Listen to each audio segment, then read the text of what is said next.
the Make in India mode, where in my view the manufacturing sector is likely to grow and the growth will be such that we can't anticipate.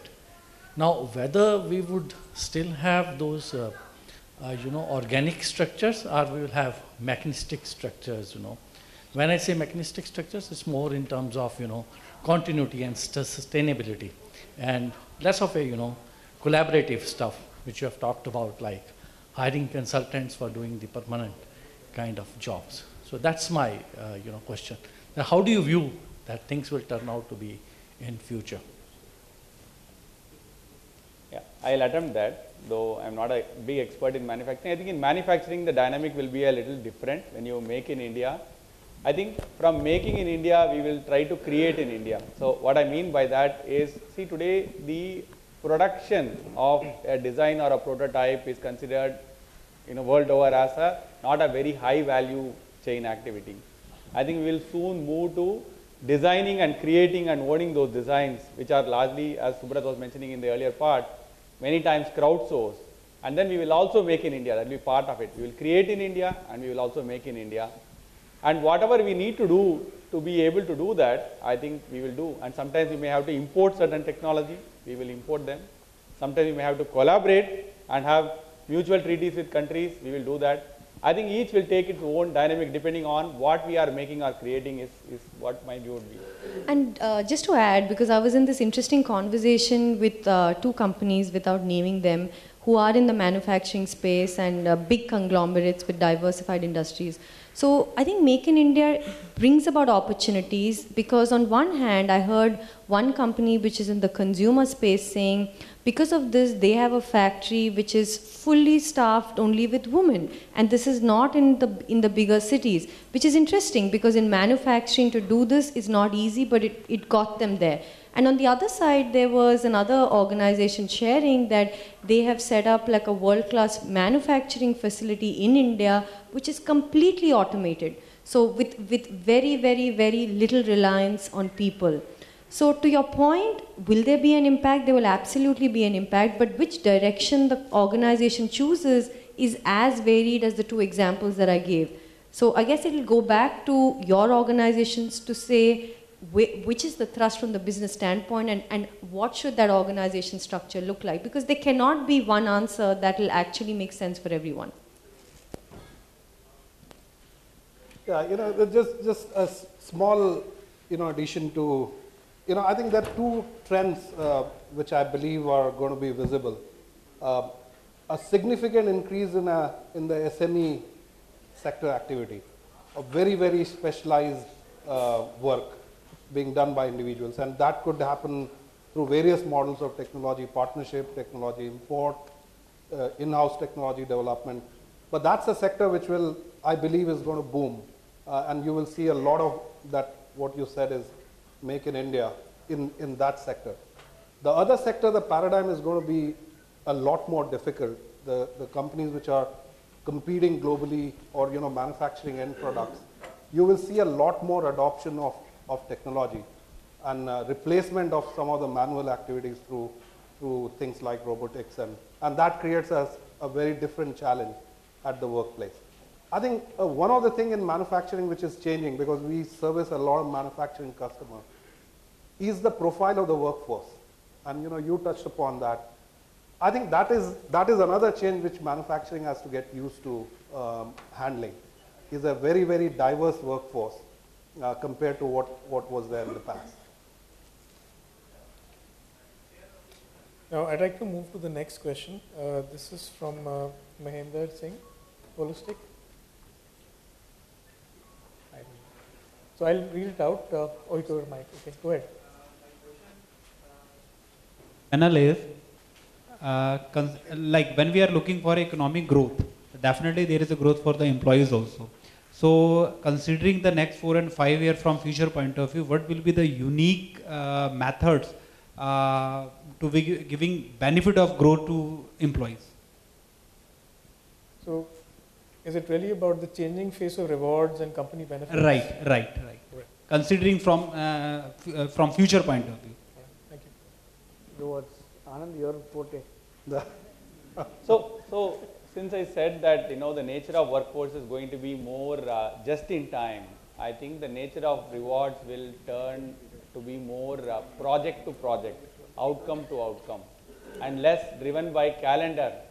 Like come March, we will assess throughout the year. I think that will go away. It's very difficult for that to go away, because when you just kill it, you don't know any other method to substitute that with. But I think more and more probably that kind of assignment based, project based bonuses and so on will probably come into being is my prediction. And therefore it will, the reward or success will be instantaneous and quite closely tied to what I am working on. So if I am working on this project and it's worked well, I will get something out of it. There will be no averaging out of a large company level performance into an individual. There will be something slightly more tightly coupled with the project and assignment that I am working on. I believe that is the nature of change that will happen going forward. I think I'll just add to that. Broadly, exactly I agree with Anand that, that's the future. The various innovative designs of variable compensation is going to come into the play. The companies have started talking about a startup culture within the company, because that's the only way we know to innovate. The moment we become large, we outsource our innovation to somebody else. Unfortunately, that's the story world around. So you will see a lot more similar, I believe that, we'll see a lot more such models coming within the company to create some disproportionate gain linked to the outcomes you create. But broadly, to ask your question, with the economic growth, yes, some of the best careers are made if you are in the right spot, you are tracking the industry right and be in the sweet spot of growth. But as we talked throughout the discussion, that this time around perhaps there's no general logic which at least I'm seeing, which is defining that employee growth. It is very specialized. So one has to be on the lookout of very precisely where is your interest and where your capabilities and where the organization growth story, how it ties to that. Perhaps we have to ask this question to ourselves everyday basis. While you talked about rewards, one of the things is on the growth and the career development of an employee. Now, while quite a few companies are moving away from the tenure-based movements, or older you are, the person has been in this level for 5 years, let's look at him to move, or let's look at it to move, that will go away. We will start seeing youngsters moving up faster, not necessarily linked to tenure or age, but more towards what they bring to the table and what skill sets, as you said, specialist skill sets they bring in, which is relevant to the project on hand and which they have to manage.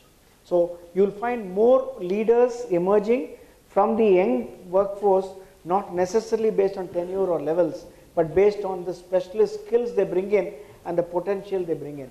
So what is it for HR? Spotting of potential becomes a very, very, very critical aspect in this time of growth, because you can't make a mistake of getting the wrong potential up and then regretting. So that is going to be one area which is of very, very critical importance to the HR folks. Now, within the same vein, we have a question from Nilanjan at Relaxo Footwear. Nilanjan, could you identify yourself? Yes. So my question to the jury here is that it is very common nowadays that the CXO level people are getting ESOPs. Do you see in the coming years that even people from the junior or middle management getting the ESOPs benefit or other benefit for that matter? Thank you. Okay, I'll try and take this. I think ESOP is just one of the instruments by which wealth creation happens.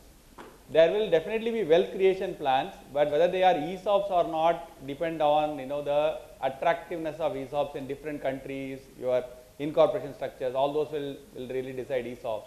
But there will definitely be wealth creation linked to success. That is definitely going to be there. What you're also asking is how much of wealth creation opportunity spread it out to majority of the population.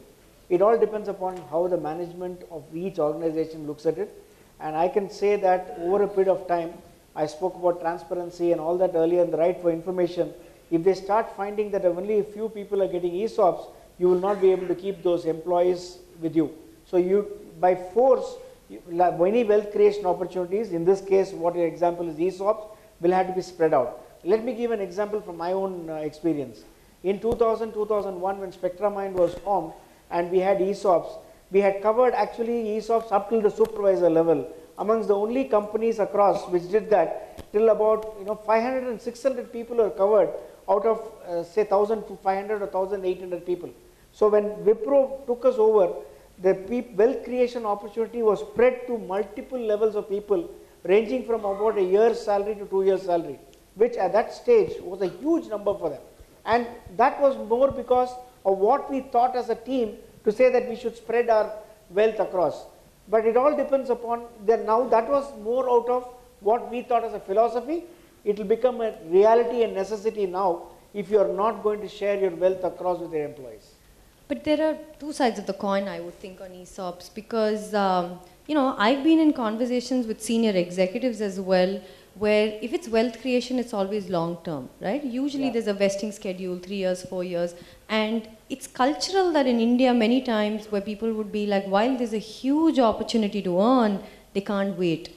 So they would be like, can I just have cash? Now if you bring that back to your question of the lower levels or the entry levels, so it's great to be offering that to all employees, but you should also pause to ask to say that, do they value it enough? Because if that's going to be substituted with an existing program, then maybe it won't work. But if it's there as an addition or targeted to your high performers or people who want to make a career at your company, then there's value. A very valid point. Anything beyond 3 years is quite unattractive Absolutely. today. I think that's the time frame I'll put in. That's the reason why startups enjoy maximum amount of ESOPs, because the promoters are waiting to sell it off. So that is the time when wealth creation happens, and they're able to attract talent only based on ESOPs rather than on salary. And that's a big advantage for the startups, but not necessarily for larger companies. I agree with you. Moving on, we have a question from Shiki at Alank Assignments. Good evening, panel members. My question is, as you were discussing, that new technology is a mode to have for the growth in the country or everywhere. But the thing is, new technology is not adapted easily by many people, even among the employees inside the company or outside for the general people. So what are the factors in which we can encourage people to adopt those new technologies, because there are number of technologies coming to the market at a very at a very strong scale or at a very frequent numbers.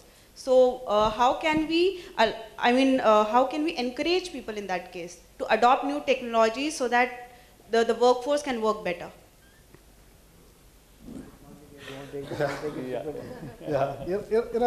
think I'll, perhaps a little bit more understanding of the context in which you are asking the question would have helped. But generally, in say our kind of workforce, it's the employee who demands more, and we are always in the rush to create that experience for the employee. But I also appreciate that it is not a universal fact. One, there is a natural advantage. Nowadays, even my 90-year-old grandmother doesn't miss out on WhatsApp update and looking at everyone's photograph. So the technology becoming easier and more intuitive to use is a huge lever in your hand. Now, how you deploy that in the workforce, that makes it meaningful for them, and not necessarily extension of their mundane work. There's a big advantage. The cost and the quality of user experience, which cost at which you can create that user experience, is significantly come down. So I think my suggestion is a participative use of that technology to create a more consensus in the organization. I would suggest a more change management approach to the whole thing, because as such I believe that resistance to technology has come down across the workforce. But that's true in a technology company. So I'm assuming you're not a technology company, because we're not a technology company at the core. And I definitely acknowledge that it's tougher for us than technology companies. But I think one thing that I've seen is, like Sruprit mentioned, is getting more users early on, engaging them early on. So don't wait till the product is rolled, is communicated, and you expect them. So right from engaging them in user testing, building your product, I think those things are small tactics, but they would really help, and focusing on the change management. So it's much tougher, you'll have to put in more effort, but there has to be something in it for them. See, most of the time we are afraid to answer the question, what is in it for them? And the moment you take that as a head on, initially say that what is in it for them, rather than trying to find an agenda of management into what changes you are going to propose. I think that is going to be helpful. And I'm telling this also from the experience of implementing such systems in various parts of my life, where you start with a resistance that is going to take away a job. And I'm talking about 10 years back. You have to deal with some of that. And one of the medium is how you create that whole change management plan and communication plan, and engage them in that process of right from design stage. Sometimes making them curious to see what is coming also helps in learning.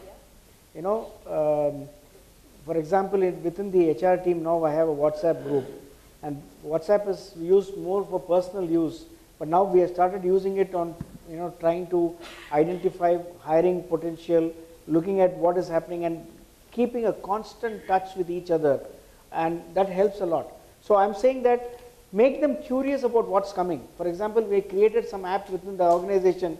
We kept giving teasers and let a few people, as you rightly said, pilot it. And so the curiousness was so that even before we introduced something, they started wanting to acquire the knowledge. So that is one way, and that is very clearly change management, showing what is in it for them and trying to get a pathway to that. I want to build on the observations I've heard. You talked about us in a way acting like business integrators. Yeah. And to some degree we're influencing mindsets across the organization. But what about leadership levels? Where do we start to step up in our role as business integrators to make a case for leadership that look changes upon us? Maybe talking about, as you said, Anand, some of the future things that are going to happen. What works in influencing the C-suite? Data. I think that one thing that influences is data, and some level of mutual acceptance that it's not a personal criticism, that we are collectively trying to imagine, we are collectively trying to drive a plane, and the weather is very foggy, right? The wind is very turbulent, and we broadly we have the Cat 3 Cat 3 flight, and where we broadly know where our destination is, we expect something on which to land. And I think if we have a collective understanding at the C-suite that that's what we are in, and we have fundamentally acknowledged that those of us around here are the right people, are good people, well-intentioned, capable, and so on, then it's not a lot about what you did, what I did. Then it suddenly the conversation becomes what we can all do together. I think the first thing is to build a sense of mutual respect in the group, saying that all the people here around this table are reasonably good people, and they all want to work hard and prove themselves. All of them have the desire for their organization to do well, and then collectively try to solve the problem. We will be tolerating each other's mistakes because we are driving under that, piloting under that condition. I think that kind of a cultural mindset, if we are able to create in the leadership, then I think the conversations are easier. And if that is not there, then a lot of what we do will be seen as either preaching or finger pointing. I'm just hearing on, basically there's nothing new. We have to go back to the basics. Create a common vision, ensure that everyone is aligned to the vision, ensure that you respect mutually each other for what they bring onto the table, and work together as a team. This is the basics of management and basics of organization. Somewhere down the line we seem to have forgotten it. And we need to keep reminding ourselves that we have to go back to the basics, ensure there's a common vision, get a team which is complementary in nature, and work towards it, align it and work towards it. And that's what I hear from him. And I'm trying to make it a conceptual statement of what he said. I think so, well covered. So I think we have time for one final question. So this is from Anand at Indorama.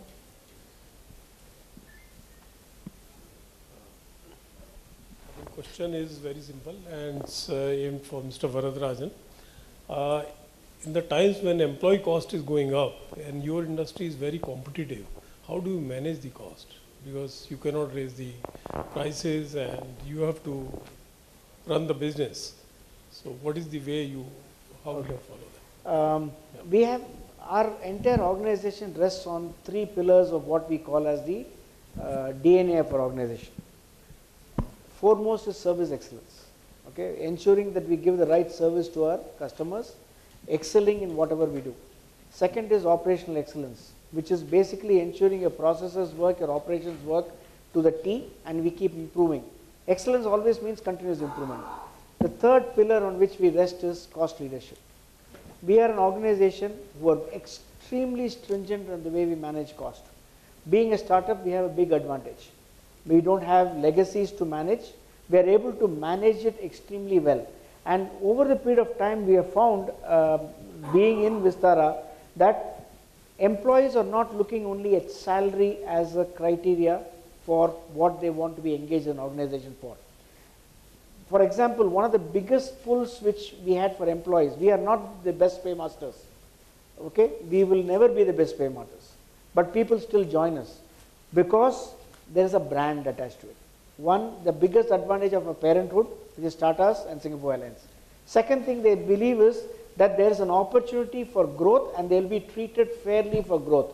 So that is another thing which goes for us in not necessarily giving a high salary. So if I look at it, and we are consistent in what we do right across the organization in terms of how we fit salaries, how we negotiate salaries, or how we give movement in salaries across people. Extremely stringent, as I would call ourselves Jews to that extent, in the way we manage our cost. Because in this industry, only 30 to 35% of cost is controllable by us. Lots of cost is not controllable because you already assigned your aircraft lease, your airport taxes, your fuel tax, your passenger tax, everything is given. So the maximum we manage is about 30%. And we, right from day one, we are looking at it like a hawk. We won't splurge, we will spend prudently, and that is the philosophy. And that's why we have taken cost leadership as one of the parameters of our growth. Operation excellence, service excellence, supported by cost leadership. And in all this, technology plays a very critical role. Thank you. Now, that's the time we had for our discussion today. As we close our panel discussion, I'd like the panelists to make some closing comments, and I'd like to make some observations towards the end. You're going to do that. Closing comments? Okay, my closing comments would be that if you are HR professionals, your world is changing faster and more dramatically than you are willing to admit, and I am generalizing. Some of you may be quite ahead of the curve. Therefore, think what the future holds for your organization, your employees, and your function. I think the criticality of people and the focus on people and human resources is at a peak at this point of time. In order for us to succeed, our people strategy has to be successful. We have to focus on people in equipping them to ensure that we meet the demands of tomorrow, empowering them to create a sense of belongingness, and enthuse them for them to stay bonded with you. That's all I leave it as closing remark. I think the topic of the discussion was very appropriately. Now, I'm very positive that whatever sentiment, even if it is sentiment today, it is very real and it is going to come. I think my only thing is we should be prepared. One of my old bosses used to say, when the opportunity knocks, open the door. And most of the time it happens that the opportunity knocks and we don't even realize that we had to open the door. So, this thing is, Anand talked about it. I think we have to, as a function, HR has to really be watchful because the expectations of business are changing from the function. Yes, we'll still have to do the mundane traditional work, but it is significantly increasing in terms of whether you call it analytics or different models of cost or scouting for new talent, how to spot talent within, how to create those innovative models of work in the company, a dynamic organization structure, agility, I'll just summarize with some of the keywords we talked through the session. You're not giving a chance for him to summarize. He passed it on, so I took advantage of that. That's a good idea.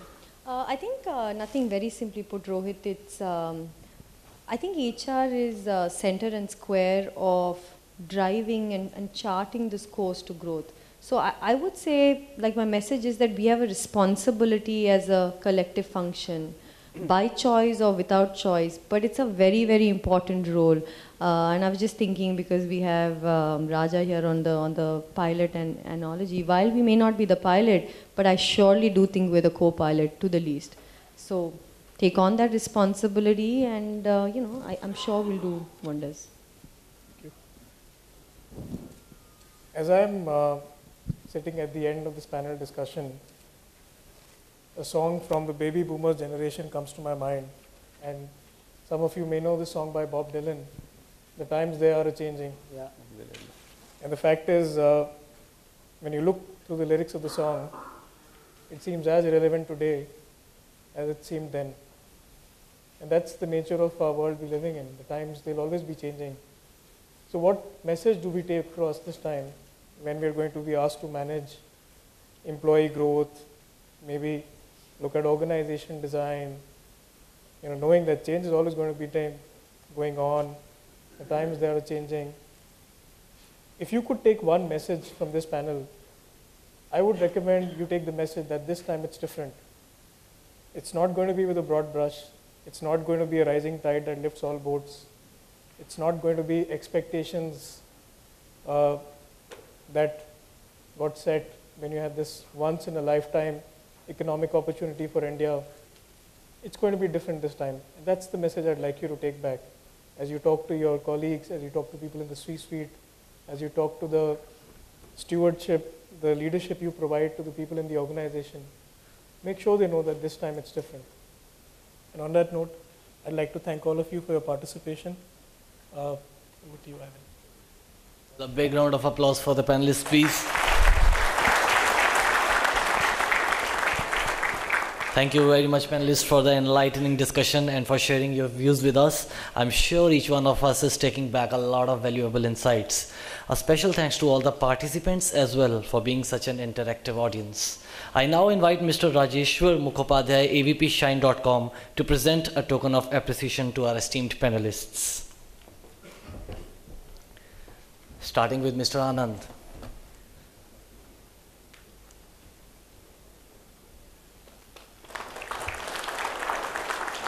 Mr. Vardarajan.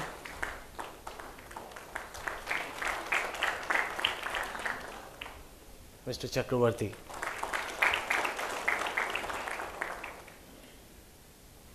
Ms. Reddy.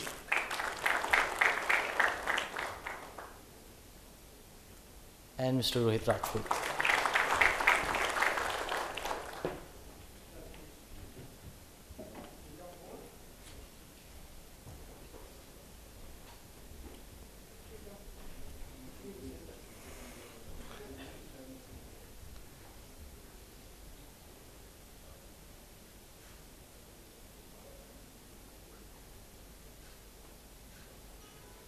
Thank you, panelists.